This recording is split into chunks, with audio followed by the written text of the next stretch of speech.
بسم الله الرحمن الرحيم. الحمد لله الذي بنعمته تتم الصالحات وبذكر أوليائه تتنزل الرحمات والبركات والنفحات. الصلاة والسلام على سيد السادات سيدنا وحبيبنا ومولانا محمد وعلى آله وصحبه إلى يوم البعث. أما بعد. Alhamdulillah, kita dikumpulkan oleh Allah Subhanahu wa Ta'ala di dalam majlis memperingati haul, yaitu Al-Imam Sahibul Ratib Qutbul Irsyad wa Ghawthil Ibad wal Bilad Al-Habib Al-Allamah Abdullah bin Alawi bin Muhammad Al-Haddad. Tidak lain dan tidak bukan kumpulnya kita di sini ialah untuk mendapatkan keberkahan daripada beliau, keberkahan di dalam mengingati seorang waliyun min awliyaillah. Jadi insyaAllah kita akan sama-sama membaca dan mendengarkan sedikit daripada manaqib beliau.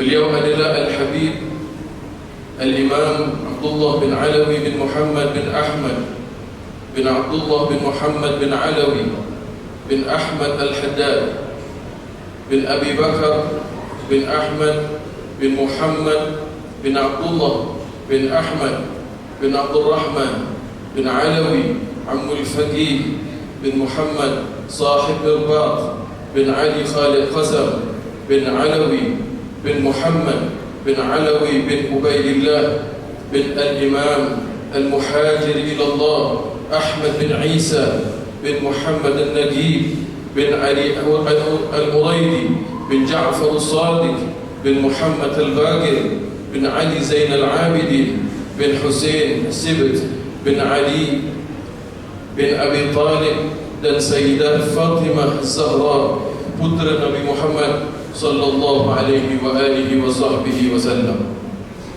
Kehidupan beliau, Al-Imam Al-Haddad dilahirkan di Subair, berhampiran kota Tarik pada tahun 1044 Hijriah bersamaan dengan 1634 Masihi. Beliau kehilangan penglihatan ketika berusia 4 tahun. Namun Allah Subhanahu wa Ta'ala memurniakan kepadanya cahaya penglihatan batin. Ayahnya mengarahkan untuk menuntut ilmu sejak kecil. Beliau menghafal Al-Quran dan mempelajari asas-asas agama Islam pada usia muda. Beliau belajar daripada ramai ulama yang besar pada zamannya, antaranya adalah Al-Imam Al-Qutbul Anfas Al-Habib Umar bin Abdul Rahman Al-Attas, Al-Allama Al-Habib Aqil bin Abdul Rahman Al-Sekaf, Al-Allama Al-Habib Abdul Rahman bin Sheikh Aidi, Al-Allama Al-Habib Sahal bin Ahmad Bahasan Al-Hudayli Ba'alawi, Al-Allama Al-Habib Muhammad bin Alawi Al-Sekaf, dan ramai daripada guru-guru mulia beliau. Daripada gurunya beliau menerima pendidikan ilmu tasawuf dan suluk sebagaimana yang diwariskan daripada Nabi Muhammad sallallahu alaihi wa alihi wasallam dan ahlu bait baginda Nabi sallallahu alaihi wa alihi wasallam. Kecintaan beliau kepada ilmu disertai dengan kecintaan yang mendalam terhadap ibadah. Pada zaman kanak-kanaknya, apabila selesai pelajaran pagi, beliau akan menunaikan salat sunnah sehingga 200 rakaat di Masjid Ba'alawi atau masjid-masjid yang lain. Hari-hari beliau disusun dengan ibadah, bermula jauh sebelum subuh sehingga larut malam, diselang-seli dengan pelajaran dan puasa bersama keluarganya. Selepas mendapat perintah daripada datuknya Rasulullah sallallahu alaihi wasallam, Al-Imam Al-Haddad mula menyeru manusia kepada jalan Allah Subhanahu wa Ta'ala sehingga beliau dikenali sebagai tiang dakwah dan hidayah. Beliau mempunyai murid-murid rapat yang dididik dalam jalan kerohanian, dan beliau berkata, kami boleh mendidik salah satu seorang pelajar kami selama setahun penuh dalam mencapai satu sifat. Beliau mempunyai beberapa karya, beberapa kitab yang beliau tulis, yang beliau kumpulkan, yang terus memberi manfaat kepada manusia dari generasi ke generasi. Karya-karyanya jelas, ringkas, dan sesuai untuk semua zaman. Jadi antara karya beliau yang terkenal ialah An-Nasaih Ad-Diniyah, yang mengandungi intipati daripada kitab Ihya Ulumuddin Al-Imam Al-Ghazali. Di antara kitab beliau juga Ad-Da'wah At-Tammah, Risalatul Mu'awanah, dan banyak lagi silsilah daripada kitab-kitab beliau Al-Imam Al-Haddad. Dan beliau juga meletakkan ilmu dan rahasia kerohanian dalam koleksi syairnya yang terkenal dengan Diwan Al-Haddad. Di antara syair beliau yang masyhur adalah Nabiyyun Azimun Khuluqul Khulqul Ladzi lahu Azamur Rahmanu fi Sayyidil Kutubi. Seorang Nabi yang agung, yang akhlaknya dimuliakan oleh Tuhan yang Maha Pengasih di dalam seagung-agung kitab. Beliau mendirikan perkampungan Al-Hawi di pinggir Tarim. Tempat ini berdikari dan bebas daripada campur tangan pemerintah pada masa itu. Dan di sana beliau membina Masjid Al-Fatah, dan rumahnya beliau juga menjaga serta membiayai anak-anak yatim di rumahnya. Walaupun beliau tidak dapat melihat, beliau tetap mengambil bahagian dalam kerja-kerja rumah, memberi makan haiwan, dan membantu urusan harian. Beliau sentiasa berada dalam keadaan menghadap kepada Allah Subhanahu wa Ta'ala. Beliau pernah berkata kepada murid-muridnya, jangan tanya saya terlalu banyak soalan, kerana saya perlu berusaha keras untuk menumpukan perhatian saya kepada kamu. Ketika memasuki salat, beliau pernah mengucapkan Allahu Akbar dengan sangat kuat sehingga dinding mihrab yang di hadapannya terbelah. Dalam pergaulannya dengan masyarakat Al-Habib Abdullah bin Alawi Al-Haddad ini sentiasa berwajah ceria dan tidak pernah bermuka masam. Kebanyakan tertawanya hanyalah senyuman, sebagaimana yang dilakukan oleh Nabi Muhammad sallallahu alaihi wasallam. Apabila beliau bergembira, wajahnya berseri-seri seperti bulan purnama. Di setiap majlis taklimnya, beliau sentiasa berwajah ceria sehingga para jemaah tidak ingin untuk meninggalkan majlis-majlis tersebut. Apabila beliau hadir di dalam majlis itu dipenuhi dengan wibawa sehingga tiada seorang pun berani berbicara ataupun bergerak.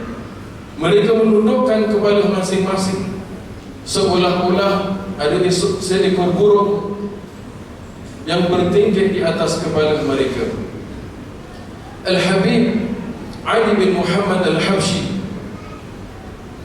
beliau di dalam syairnya berkata, fajami'u man salaqa al-tariqata ba'dahu mustashibuna bi nurihi al-waqqadi qarrat bihi 'ainun nabiy Muhammadin fahuwa lahu min ahsanil awladi. Setiap orang yang mengikuti jalan selepasnya diterangi oleh cahaya yang menyala, ia menjadi penyejuk mata Nabi Muhammad sallallahu alaihi wasallam, kerana beliau termasuk antara anak keturunan baginda yang terbaik.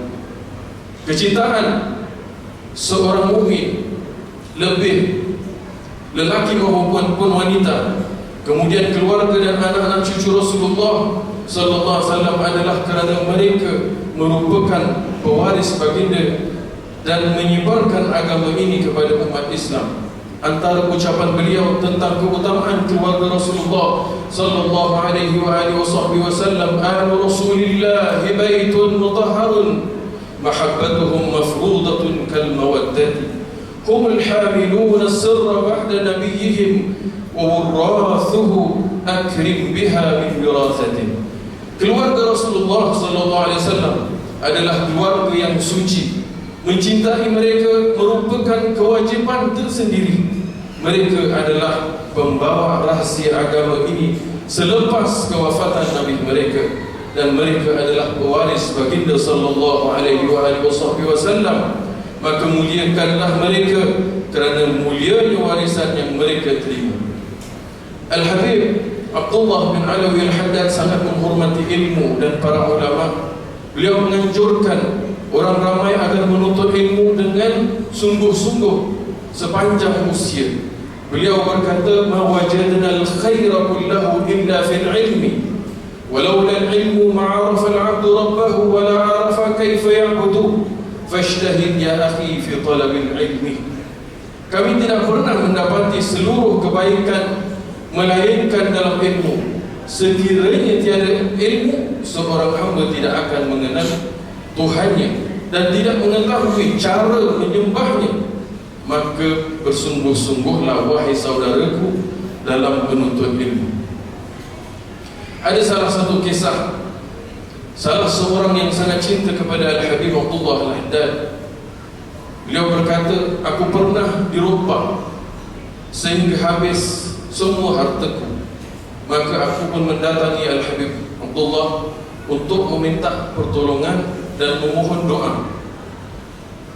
Ketika aku hendak pulang, beliau berkata kepadaku, semoga engkau mendapat ganti yang lebih baik daripada hartamu yang dirubah." Beliau lalu mengajarkan agar membaca Ya Razzaq sebanyak 380 kali setiap pagi, dan membaca doa berikut sebanyak 4 kali. Allahumma aghnini bihalalika an haramik, wa bi ta'atika an ma'siyatik, wa bi fadlika amman siwak. Maka dengan izin Allah, lelaki itu kembali dalam keadaan yang lebih baik. Kehidupannya menjadi lebih baik dan hutang-hutangnya telah dilunaskan.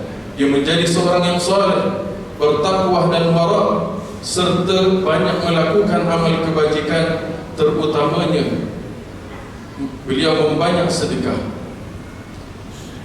Di sini ada satu faedah sebelum kita akhiri manaqib yang ringkas ini, yang Al-Fakir kutip daripada kitab Tathbitul Fuad, yang mana insyaAllah kita boleh mula amalkan esok hari insyaAllah. ومما يدل على كمال ابتدائه وحسن متابعته ووفور اطلاعه على غوامض أعمال النبي صلى الله عليه وسلم وسره، على أنه يذكر أكثر ما سمعه إذا سلم من الركعتين الأوليين من الأربع التي قبل صلاة العصر، يقول السلام على ملائكة الله المقربين وعلى أنبياء الله المرسلين وعلينا وعلى عباد الله الصالحين. Dan orang ini berkata, dan antara perkara yang menunjukkan kesempurnaan beliau dalam mencontohi Nabi SAW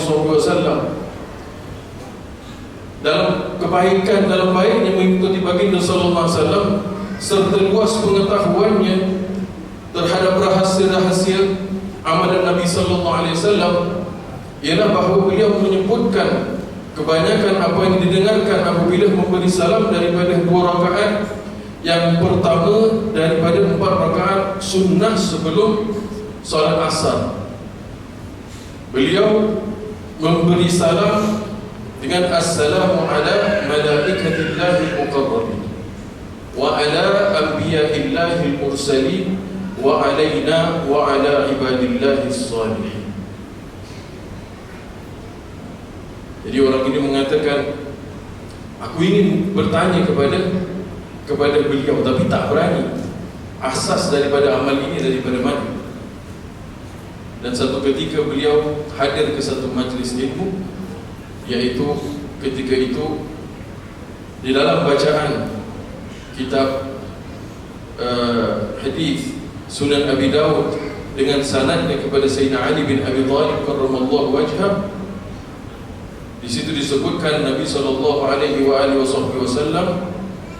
salat 4 rakaat sebelum asar, dan di antara setelah selesai daripada 2 rakaat diselangi dengan assalamu alal malaikatil muqarrabin wa alal anbiya wal mursalin wa alaina wa ala ibadillahi as-salihin.